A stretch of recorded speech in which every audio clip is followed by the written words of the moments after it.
begins in 5, 4, 3, 2, 1.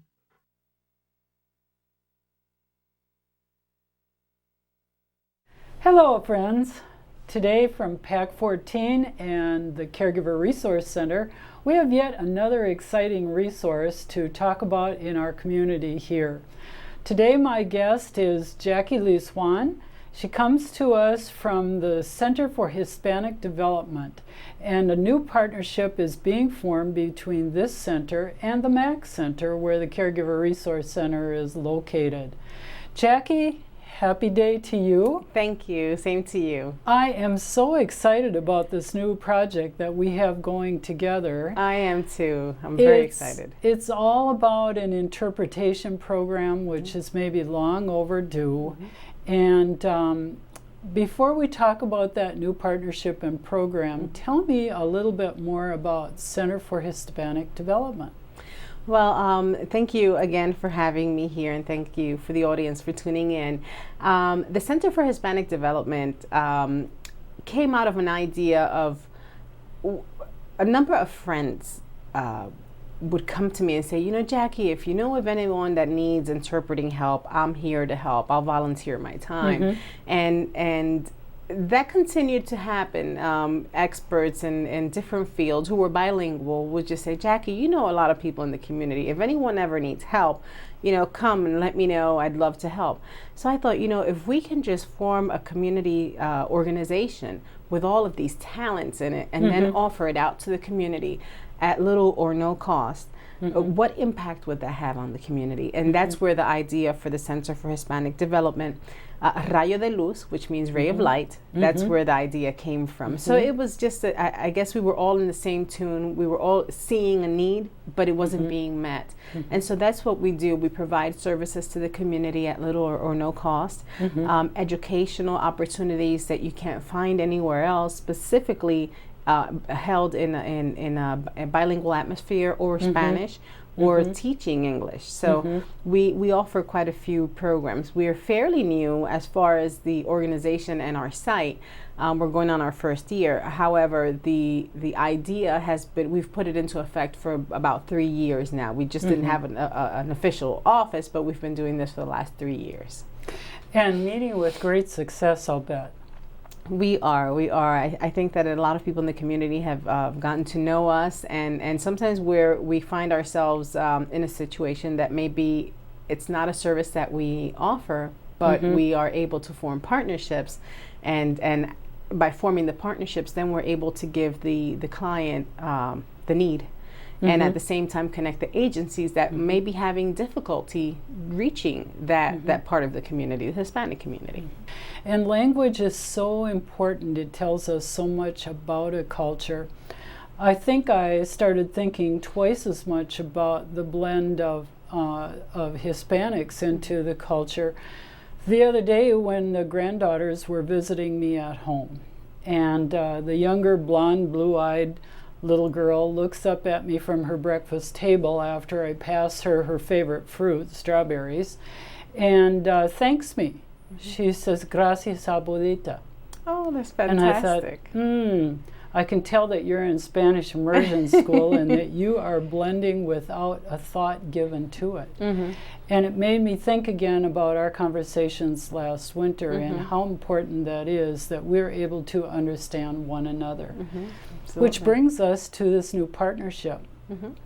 I took a look at statistics before we came here today and realized one more reason that little blonde, blue-eyed girl is speaking in Spanish to me, because here on the Delmarva Peninsula, Sussex County by U.S. Census Bureau statistics has 8.9% Hispanic residents in their population. We go to the other end of the peninsula, we look at Accomack County, they have 9.1% in the population. And we look at Wicomico County, right here in the center of all of it, and we're above 4%, nearly 5% in the population. Great cause for a celebration that we're all working and playing together. Absolutely. But for the most part, they are younger people. And I always ask, given that I work at the MAC Center, how many grandmothers, how many grandfathers are sitting at home? Mm-hmm. And I'd like you to enlighten me a little bit about that. Do we have grandparents at home in the Hispanic population? And how do you define a grandparent? We do. We have our grandparents at home. It's for the Hispanic community, it's a norm. It's expected of you to take care of your elderly. It's expected of you to receive your elderly in your home. They are part of the everyday life in the Hispanic family. On average, in this area, the Hispanic community on average the average age is I believe is 35. And the Hispanic community in this area is fairly new and young, because the purpose of coming particularly to the Eastern Shore was because of jobs, whether it was the labor, poultry, whether it was farm work. And so they were, and they are, or we are persons who come looking for work and are at an age where that's what we're thinking. We want to work, we want to provide for our children, possibly provide for our family members back home. But some of the grandparents are here.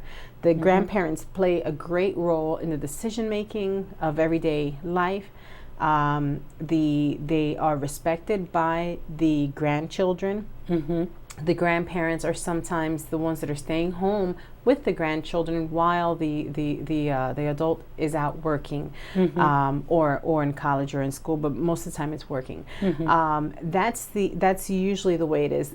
But although we may not have very many senior Hispanic people living in our community now, those of us who are in the 30s or 40s will eventually become seniors. And we're here, and we love the Delmarva Peninsula. More than likely, we'll still be here. We're calling Delmarva our home. So what are agencies doing, preparing for that? And that's where our idea came from, of starting now. Making that connection with organizations that will be or may be able to provide some of those services now. I do know of a few, not very many, but seniors who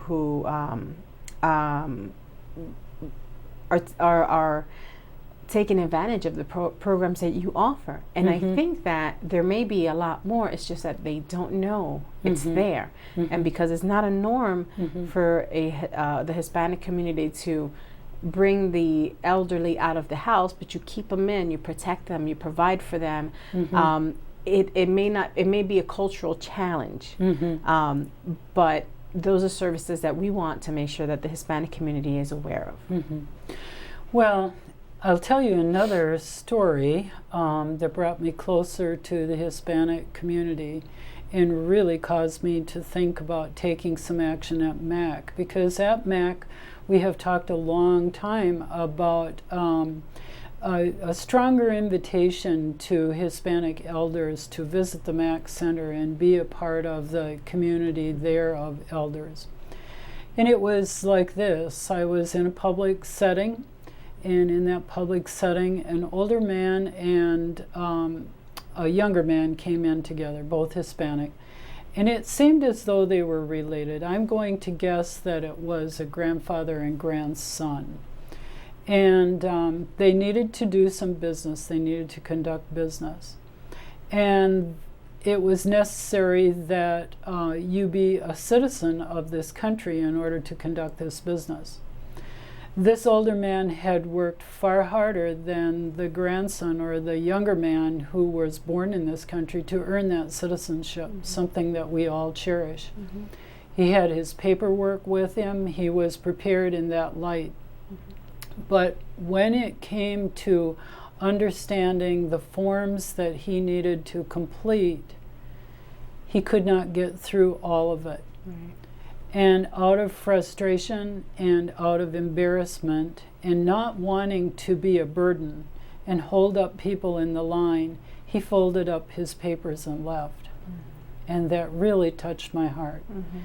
It was at that point that I came to your office and asked what we could do about this. And that's when we started talking about an interpretation center. a spot where people could come to learn the art of interpretation. Had the grandson, or whoever this younger man was, known the art of interpretation, he could have helped the older man, and the business would have been taken care of in short order. Absolutely. No embarrassment. It would have been business as usual. And I would really like to help on that point in our community. And so here we are with interpretation classes on the brink of taking off already here in July. Tell me what you have planned for these interpretation classes, who is eligible, when it takes place, and what they will learn that will help them. Anyone is eligible as long as they understand, they can read, write, and speak English and Spanish. So they need to be bilingual. They need to be bilingual. I've reached out to a lot of the high school and the college age youth, because for the last, I would say 15 to 20 years, there have been a small group of professional interpreters here in the community. Many people already know us. And some of us are already settled in full-time jobs, have our careers, and we may not have the time or flexibility like we used to go out at the drop of the hat and go translate. In the case you brought up, you could have called us, but we didn't have the partnership. Now we do. So you could call and say, Jackie, hey, could you send an interpreter, or could you come over and help us with this, and we would work on that. So something we want to do is form a new list of new interpreters. The high school students that are graduating and going into college, who have all along have been the interpreters of the grandparents and their parents and their friends, because they've learned English in school, they speak Spanish at home, they have already automatically, and sometimes even by pressure, have become interpreters, and maybe they didn't plan it. But they have this gift, they have this talent, that if they could develop it and professionalize it, they are the next wave of interpreters that we all need. As we're moving forward as a community as a whole, I want to make sure that they are professionally prepared, because if you get one word wrong, that can make a huge difference in the result. So we want to make sure that our interpreters learn the ethics, professionalism, what you should do, what you should not do. What's the role of the interpreter? The interpreter is basically a voice. The interpreter should not be basically seen, heard, felt. It's a conversation between you and I, and someone's interpreting it. The conversation continues to be between you and I. So the interpreter plays a kind of like a background, behind the scenes kind of role, but a very important role, because that interpreter assures that the two, or the people that are having the conversation, or if it's a presentation, that it's being delivered correctly, precisely, and timely. So the interpreter is like a tool, right, that eases the conversation and the understanding to complete the transaction. Absolutely, without putting his or her opinion, without including him or herself. Well, as in any specialized field, the interpreter probably will have to get a handle on the legalese or the medicalese or whatever the vocabulary is that goes with the business of that office as well. Right. And I had someone say, what do you do if somebody says a bad word? I have to translate it. Some of the, as an interpreter, and I'm very grateful that I'm an interpreter, because I've learned so much just by translating. Because if I'm translating, whether it's a document, whether it's a voiceover in a program, whether I'm translating a conversation, a presentation at a church, or doing simultaneous interpreting, I'm picking up myself, I'm picking up this information. So all of a sudden we end up with all this knowledge of certain things. Sometimes we are caught in very embarrassing situations where you have to translate. You find yourself in finding out more than you really want to know. And so in the training, we're also going to emphasize heavily on privacy. what you hear, it goes in here and goes out, and that's it. Stays You cannot go back and tell your friends, tell your family, oh my gosh, guess what I heard. No, you cannot, because it ruins the reputation of the interpreter. Of course, it affects the persons involved. And will that, if that information gets out, will that interpreter be used again? Probably not. So that's also something that we're going to emphasize on privacy, on being professional, knowing the ethics, and just basically preparing that next wave of interpreters, that next wave of, as you mentioned, the young man who was born here. He's a U.S. citizen. What can he do to really put to practice that talent in our community? Absolutely. Well, Jackie, you will be the instructor for the course? Yes. And how does the course roll out? When does it start, and how can we sign up for it? Well, we're going to host it in 2 weeks, Tuesday, Wednesday, and Thursday, starting July 9th. July 9th, 10th, and 11th. And then the following week, July 16th, 17th, and 18th, from 5 to 7 at the MAC Center. Okay. And we've asked for a donation of $20. And I'd love for you to talk more about what the $20 will do. And I'm excited about this. And those people who are enrolled are already interested in enrolling are so excited about seeing what not just their experience in the class, but what that $20 will do. Well, this is the end result, the outcome, as you will, of what happens when a partnership like this takes place. An agreement has been reached and it was at Jackie's suggestion, that a fee be charged all of the students for these classes, and that fee then is returned to the MAC Center to purchase home delivered or Meals on Wheels. And as you've seen in the press as of late, our budget for Meals on Wheels has dramatically dropped, and we are looking for community contributions. The contribution here will be not only a Spanish-speaking person to help deliver that meal, or to draft the brochures that talk about this opportunity in the community, but they're actually purchasing the meal that goes out. Those registration fees will be returned to MAC to purchase meals.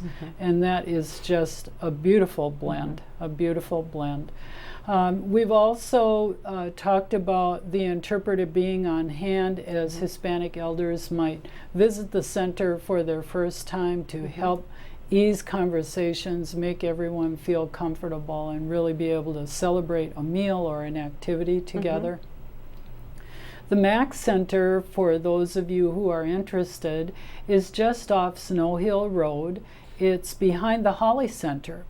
The address for those of you following a GPS instrument to get there is 909 Progress Circle here in Salisbury, 21804. And in order to register for this class, you would call the Center for Hispanic Development, ask for Jackie Lisjuan or whoever is taking registrations. I understand that the registration will be limited to... We're limiting it to 20 students because it's a pilot program, and we want to see how it works out. I think in 2 weeks there's a lot that we can do. And I'd like to see this repeated. So it's basically to say, okay, we're going to try this. Let's see how this all works out. I have faith that it will. I'm excited, and everyone that I speak to, they say, "Wow, what a complete circle." It's not just paying this fee and getting what I went there for, but I'm also giving, and I'm much into volunteering. Ever since I moved here to the Eastern Shore from New York, I've seen here how people just give. And one of the most important things they do is they give of their time. And time is valuable. And many times, some people just don't want to give you the time of day. And here on the Eastern Shore is the contrary. I see people giving all the time, giving of their time, giving of their experience, giving of their expertise, whatever it is, services. And so I also want the student to get into that mode of, I received something, now I want to give back. Well, and we would like to give too, Jackie. The MAC Center is providing the space, and we will print up the materials and make sure that the supplies you need for the classes are on hand. And this is a great way for our students to earn that 100 hours. Absolutely. They will be credited with something like 45 hours of community service just by going through the class and through their internship following the class at the MAC Center. So they're halfway there already. Absolutely. Not only our school systems, but so many of our business places are looking for people that are bilingual, that have a polished set of skills to be able to professionally interpret, and are looking for workers who are like you are, Jackie, and like I am, willing and anxious to volunteer and give back to the community. Absolutely. So that looks very good on one's resume as well when applying for a job or looking for a promotion in that job or moving to a new area. And we're going to provide a certificate of completion as well, so that's going to help them definitely. They'll be walking away with a lot. And they will have it tucked in their folder. They can show it whenever they need to help people understand that they set goals and they complete them, and they're giving back. Giving back in so many ways. And this introduces them to a possible career. Absolutely. When they're there, they'll see all that the MAC Center offers. And you know, we may have a few who say, you know what, this is what I want to do. This is who I want to be. This is the career that I want to choose for my future. I want to work with senior citizens, and that might, you know, they may be in the middle of deciding what it is that they want to take in college, and so they may make the connection there. What is the last date when they can register for the class, Jackie? If the classes start on July 8th, that is just around the corner. Right around the corner. I don't have a calendar in front of me, but it would be the Friday before that week. The Friday prior to. Yes. So that would likely be July 5th. I think, yeah. Which is already it's next right around week. the corner. So if they call and there's no one in the office because they're working by day and they have to call after hours, is that a problem?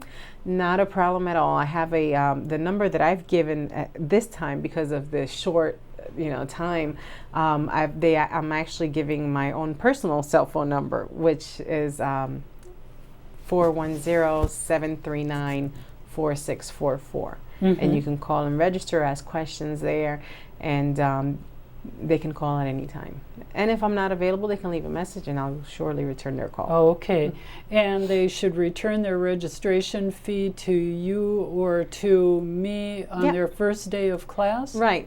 I'm trying to, what I'm thinking of doing is making arrangements, because I'd like to give them ahead of time what the agenda will be, so they know what to expect and what's expected of them. And they know what's going on. The volunteer hours. I want to make sure they get in, when they go into this, they know the whole package. So I'd like to have a registration beforehand, and at that moment they can pay their $20 or the first day of class of the course. When we talk about this commitment 3 days a week for 2 or 3 evenings a week, I should say, for 2 weeks in a row, things happen in life, and you may not be able to make all of the sessions. You may miss a session. In that case, I would remind our listeners that we are taping the sessions, and if it is mutually agreeable between Jackie, the instructor, and myself, we wouldn't mind sharing that tape and performing a little comprehension quiz afterwards, so that everyone in the class can complete the class on time and be ready to go this summer with their interpretation activities. Absolutely. And I'll have on hand a list of interpreters now that maybe they want to volunteer for my nonprofit, for the Center for Hispanic Development. So if they want to practice their skills, they can also come and volunteer at the Center for Hispanic Development as interpreters. So they'll be there. We can check their work and kind of see how they're coming along and help them move forward, learn how to improve their skills. So there will be some homework assignments at the same time, so they get to practice what they've learned right away, and that sort of cements it into our memory and makes us feel more comfortable with our new skill. Right, and I've got some videos that I will share with them. Some of them are funny, interpreting situations that sometimes we find ourselves in. Interpreting a joke is probably the most difficult thing to do because it doesn't always translate the same. Interpreting for someone who speaks really fast, interpreting for an evangelist, very, very difficult to do. So I'll be bringing them videos to share with them, and things that they might find themselves, situations they might find themselves in that they didn't quite anticipate experiencing. Well, we have talked about translating materials in return for the service and purchasing meals at MAC. And you've talked about other places in the community where they can exercise their new skills and their new professional attitude as well. And that makes me think that it's not only elderly that are benefiting from this new service in our community, and not only Hispanic elderly, but as well it is every other elder person that may be working with a Hispanic younger person. They may be in a hospital setting, maybe at a bank, maybe at some public government office or something in the community, or at a nonprofit. And the person that they are relating to behind the desk is Hispanic. And this will help for that interpretation as well, because as a part of this training, we'll talk about the cultural differences between age groups, which happens in every culture, and lend an appreciation to that too, so that that interpreter, that young interpreter working as a teller in a bank, or working in a grocery store, or in any number of occupations in the community, understands where the older person on the other side of the counter is coming from. They don't see as well any longer, and maybe they don't hear with both ears any longer, or maybe the hearing is diminished in both. Or maybe in the time that they grew up, different actions, different body language that we practice was interpreted differently. Even common slang may be interpreted differently. So it raises a consciousness for all of us in many, many ways beyond the spoken language. Absolutely. There are so many differences in our culture. For instance, when you speak to someone who's recently new to the United States, from, let's say, Central America, it's disrespectful for them to look at you, to your eyes, and most of the time they're looking down because it's respectful, to look down while the person is speaking with you. While in the United States, it's the contrary. If I'm speaking with you and you're not looking at me and you're looking away, then that's disrespectful. So there are quite a few differences in the culture, and we're going to talk about that, because the interpreter also needs to know, or the interpreter may at a moment let them know, oh, this is what's happening, and that's just part of our culture. Don't take it personal. That's just the way we are. So I think it's important to also not to speak louder. If I don't understand what you're saying, if you speak louder to me, I'm still not going to understand what you're saying. So we're going to talk about those things. Little differences. Well, this is an exciting time. I can hardly wait to attend the first class on July 9th, 10th, and 11th. And then the 16th, 17th, and 18th is graduation day. Interested in signing up for this new interpretation class to polish up your skills? Please call Jackie Lisjuan at Center for Hispanic Development. And the number again, Jackie, is? It's 410-739-4644, 410-739-4644. This was Jackie Lisjuan and Renee Fredericksen coming to you from PAC 14. We thank your viewing today and look forward to seeing you at the MAC Center.